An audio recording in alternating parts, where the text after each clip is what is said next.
ഈ സിംഗർ ആവുമ്പോഴേ നമ്മൾ സൗണ്ട് എപ്പോഴും ശ്രദ്ധിക്കണം. ഞങ്ങൾ ഈ പഴയ യേശുദാസ് സാർ തൊട്ടുള്ള ഓരോരുത്തരുടെ നമ്മളൊക്കെ കേട്ടിട്ടുണ്ട് ഇങ്ങനെ അവര് രീതികള് രാവിലെ എഴുന്നേക്കും, സാധകം ചെയ്യും, അല്ലെങ്കിൽ ഇന്ന ഫുഡ് ഒഴിവാക്കും. ആക്ച്വലി ലൗഡായി സംസാരിക്കുന്ന ആളാണ്, ടോക്കറ്റീവ് ആണ്, ഇപ്പം ഭയങ്കര സൈലന്റ് ആയി ഇരിക്കുന്നത് ഞങ്ങളൊന്നും കണ്ടിട്ടില്ല. അപ്പൊ എങ്ങനെയാ സൗണ്ട് റെസ്റ്റ് അല്ലെങ്കിൽ അതൊക്കെ ചെയ്യാ? ഇപ്പൊ ഇന്റർവ്യൂ ആയിരിക്കുന്നു അല്ലേ? ഇന്റർവ്യൂ കഴിഞ്ഞിട്ട് ഞാൻ റൂമിൽ പോയി ഒന്നുമേ സംസാരിക്കില്ല, ആരുടെ അടുത്തും ഫോൺ സംസാരിക്കില്ല. ആക്ച്വലി ഞാൻ ഫോണേ സംസാരിക്കില്ല ആരുടെ അടുത്തും. ഫുഡെല്ലാം ഒഴിവാക്കില്ല, ഇരിക്കുന്ന ഫുഡ് എല്ലാമേ അയക്കും. ഐസ്ക്രീം, ചോക്ലേറ്റ് എല്ലാമേ എനിക്കിഷ്ടമാണ്. പക്ഷേ വോയിസ് റെസ്റ്റിന് ഞാൻ വീട്ടിലെല്ലാം ആരുടെ അടുത്തും സംസാരിക്കില്ല. അത് വന്ന് ഇവിടെ ഫുള്ളാ നമ്മൾ ഒന്ന് കൊടുക്കണ്ടേ. ഇപ്പൊ വീട്ടിൽ സംസാരിച്ചോണ്ടേ ഇരുന്നിട്ട് ഇവിടെ ഒന്ന് സംസാരിച്ചിട്ടേ എന്നാ നമ്മളുടെ വോയിസ് ഒരു ദിവസം പോവും. ഇന്നലെ കൂടെ ഇൻഫാക്ട് എനിക്ക് പേടിയാ. എന്തിനാ ഇന്നലെ എനിക്കൊരു ഷൂട്ട് ഉണ്ടായിരുന്നു. അത് വന്ന് TV ഷൂട്ട്, കുട്ടികളുടെ ഷോ. അത് ഞാൻ ആങ്കർ ചെയ്യുന്ന. ഫുള്ളാ കത്തി അവരെ ഒന്ന് മേക്കുന്നതേ ഭയങ്കര സാധാ ആങ്കറിനാ നല്ല ലിങ്ക് എല്ലാം കൊടുത്തിട്ട് പോവാ. ഇവര് വന്ന് ലിങ്ക് കൊടുത്ത് സുമ്മാര് അങ്ങനെ കത്തിട്ട് അതാ പറഞ്ഞിട്ട് എന്നിട്ട് ഇങ്ങനെ സംസാരിക്കും. സോ അങ്ങനെ ഇരിക്കുമ്പോ തൊണ്ട ഭയങ്കരമാ എക്സേർട്ട് ആവുമ്പോ ഭയങ്കര ഇതാ. അപ്പൊ ഞാൻ പേടിയായിരുന്നു ഇന്നും പോവാ. എന്നിട്ട് 2 days കഴിഞ്ഞ് എനിക്കൊരു കോൺസെർട്ടും ഉണ്ട്. സോ കോൺസെർട്ട് ഉണ്ടോ? വിദ്യാസാഗർ സാറിന്റെ കോൺസെർട്ട് ഇവിടെ ലണ്ടനില്. സോ എനിക്ക് പേടിയാണ്. All the best. Thank you. അമ്മ എന്നുള്ളൊരു ഗായിക എങ്ങനെ, അതേപോലെ അമ്മ മകൾ, അതേപോലെ 2 സിംഗേഴ്സ് എന്നുള്ള ഒരു ബോണ്ടിലെ ഏത് കോംബോ ഏറ്റവും ഇൻട്രസ്റ്റിംഗ്? അമ്മ മകളാ ഇൻട്രസ്റ്റിംഗ്. ഒരു ടീച്ചർ എന്നുള്ള രീതിയിൽ. ടീച്ചറാ? അമ്മനെ ടീച്ചറായിട്ട് ഇടയ്ക്ക് ടീച്ചർ ആവാറില്ലേ അമ്മ? ആവും, ഞാൻ കേക്കൂല. അനുസരണയുള്ള കുട്ടി. അപ്പായോ? അപ്പ സുത്തമായി കേക്കില്ല. ഏതെങ്കിലും തരത്തിലുള്ള സിനിമകളോട് ചെയ്യണ്ടെന്ന് ഞാൻ പറയുന്ന ആൾക്കാരോ ഇതൊന്നുമല്ല, ജോണറോ അല്ലെങ്കിൽ കഥകളോ എനിക്ക് വേണ്ട. ഞാൻ പറയട്ടെ, ഹൊറർ സിനിമ കാണില്ല, ചെയ്യുന്നതിൽ പ്രശ്നമില്ല. ചെയ്തു ആക്ച്വലി. ഒരു കോമഡി ഹൊറർ ചെയ്തില്ലേ, നൈറ്റ് റൈഡേഴ്സ് ചെയ്യുന്നുണ്ടോ? ഓൾറെഡി ചെയ്തിട്ടുണ്ടായിരുന്നു. റിലീസ് ചെയ്യാൻ പോവാ? ഇല്ല, പോസ്റ്റ് ഉണ്ട്. അപ്പൊ അതുണ്ട്. അപ്പൊ ഹൊറർ കാണാൻ പറ്റില്ല. അത് കാണാൻ പറ്റാത്ത എങ്ങനെയാ അഭിനയം? ഇത് കണ്ട, ഇതാണ് ടാലന്റ്. ഹൊറർ കാണോ? അല്ല, ഹൊറർ അഭിനയിക്കാൻ കുഴപ്പമില്ല, കാണുമ്പോ പേടിയാവില്ല. അഭിനയിക്കുമ്പോ പേടിക്കണ്ടല്ലോ. അല്ല, പേടി അഭിനയിക്കണം, പക്ഷെ മറ്റേ പേടിയില്ലല്ലോ. അതാ ഉള്ളതൊക്കെ കണ്ടേ എനിക്ക് 2 ദിവസം ഉറക്കാൻ പറ്റില്ല. ഹൊറർ കണ്ട ഞാൻ എങ്ങനെ ഉറങ്ങും? തമിഴിൽ എന്തോരം ഹൊറർ ആണല്ലോ. ഞാൻ ഒരു ഇത് കൂടെ കണ്ടിട്ടില്ല.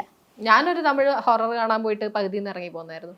അവൾ, അയ്യോ എനിക്കറിയില്ല. അയ്യോ ചൈന പ്രേതം, അങ്ങനെ എന്തോ ഒരു സാധനം ഉണ്ടായിരുന്നു.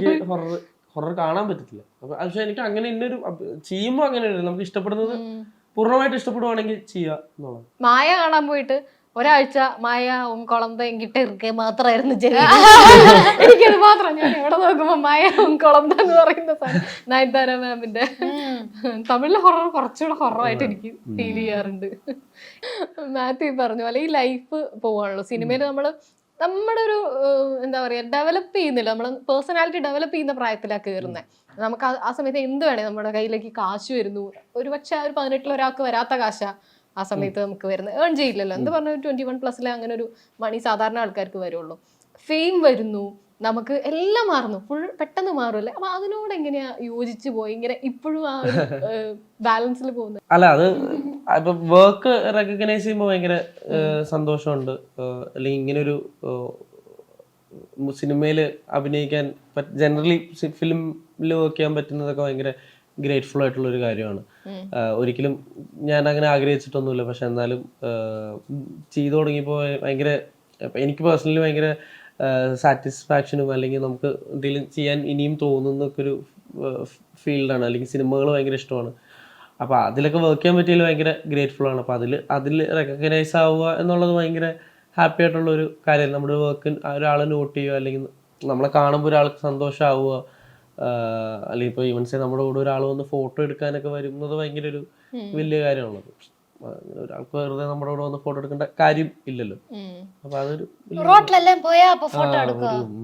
തമിഴ്നാട്ടിലൊക്കെ ഇറങ്ങുമ്പോ എങ്ങനെയാ അല്ലേ, എന്താ പറയാ വഴിയിലൊക്കെ വന്ന് ആൾക്കാരൊക്കെ എന്താ പറയാന്നാ, അവിടെ ആ കുക്ക് വിത്ത് കോമാളി എന്നൊരു ഷോ ഞാൻ ചെയ്യായിരുന്നു. സോ ആ ഷോ വന്ന് അയ്യോ എനക്ക് ഉങ്ങളെ ரொம்ப പിടിക്കും മേഡം അങ്ങനെ പറയും. പറഞ്ഞിട്ട് എസ്പെഷ്യലി ആ ഷോ കോവിഡ് ടൈമിലാ വന്നേ. സോ കോവിഡ് ടൈമിൽ വന്നപ്പോ സിനിമ ഇല്ല, വെബ് സീരീസ് ഇല്ല, എതുമില്ല. ഞങ്ങൾ മാത്രമായിരുന്നു, I mean T V was the only entertainment അപ്പോ. സോ ആ ടൈമിൽ വന്ന ഷോ ആയതുകൊണ്ട് നിറയെ പേർക്ക് ഇറ്റ് ഹെൽപ്ഡ് ഡിപ്രഷൻ അങ്ങനെയൊക്കെ പറഞ്ഞ്. സോ ഇങ്ങനെ വന്ന് അവര് പറയൂ. ഇത് ഈ രാര ഒക്കെ പാടുമ്പോഴേ അതിൽ ആ ഒരു ഇതുണ്ടല്ലോ, അപ്പം എങ്ങനെയാ ഓരോ രാര ആക്ച്വലി റൊമാൻറ്റിക് സോങ്. ഞാൻ മറ്റേ രാര ചന്ദ്രമുഖി അതിലൊരു ഇതുണ്ടല്ലോ, എന്താ പറയാ, പക്ഷെ അതില് കാണിക്കുന്നത് ഹൊറർ ആണല്ലോ. ഈ ഓരോ ടൈപ്പ് പാട്ട് പാടുമ്പോഴേ അതിനനുസരിച്ച് ഇപ്പൊ നമ്മുടെ മൂഡ് ചിലപ്പോ ഓരോ പോലെ ആയിരിക്കും. പക്ഷെ ഇവർക്ക് എക്സ്പ്രസ് ചെയ്യണം, നിങ്ങൾക്ക് എക്സ്പ്രസ് ചെയ്യണ്ട, പക്ഷെ ആ പാട്ടിലൂടെ ഈ ഫീലിംഗ് കൊടുക്കണം. ഡബിങ്ങിലായാലും അങ്ങനെ തന്നെയാ. അപ്പൊ അതെങ്ങനെയാ ലൈവ് പാടുമ്പോ അത്ര ഇതാവില്ല.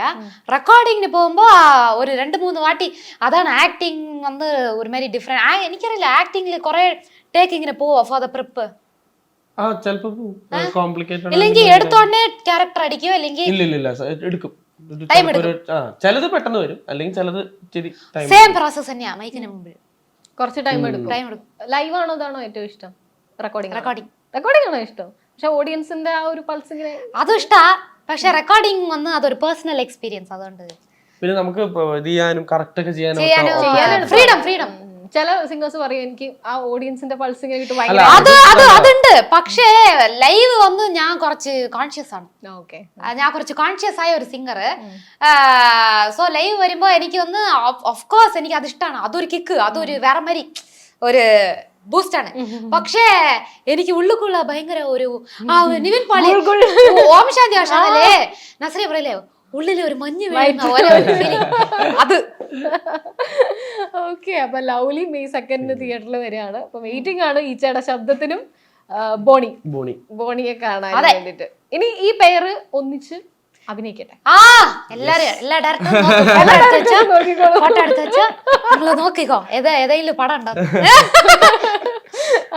ബോണിയും ലവ്ലിയും പോലെ ശരിക്കും അങ്ങനത്തെ ക്യാരക്ടേഴ്സ് വരട്ടെ. ബോണി ലവ്ലി, ഓ ഗോഡ്. ഓക്കെ. അപ്പൊ എന്താ ശിവാങ്കി പറയൂ, ഞങ്ങള് മലയാളത്തിലേക്ക് ഒരു ഡബിങ് ആർട്ടിസ്റ്റിനെയും കൂടെ വന്നിരിക്കുകയാണ്. തമിഴിലും അതെ, തമിഴിലും ഒബ്വിയസ്ലി. മല്ലു കൂടുതൽ ആൾക്കാർ അതാണല്ലോ കാണുക. എന്താ പറയാനുള്ള പ്രേക്ഷകരോട്? ഞാൻ ആദ്യമായിട്ടാണ് ഒരു മലയാള സിനിമയിലെ എൻ്റെ വോയിസ് അങ്ങനെ ഒന്ന് കേൾക്കാൻ പോണം ആക്ച്വലി. സോ അങ്ങനെ ഇരിക്കുമ്പോ എല്ലാവരും വന്ന് എനിക്ക് നല്ല സപ്പോർട്ട് ചെയ്ത്, ഈ പടത്തിനെ സപ്പോർട്ട് ചെയ്ത്, മാത്യുവിനെ സപ്പോർട്ട് ചെയ്ത്, ലവ്ലിനെ സപ്പോർട്ട് ചെയ്ത് 3D ക്ലാസ് വെച്ച് കാണുക.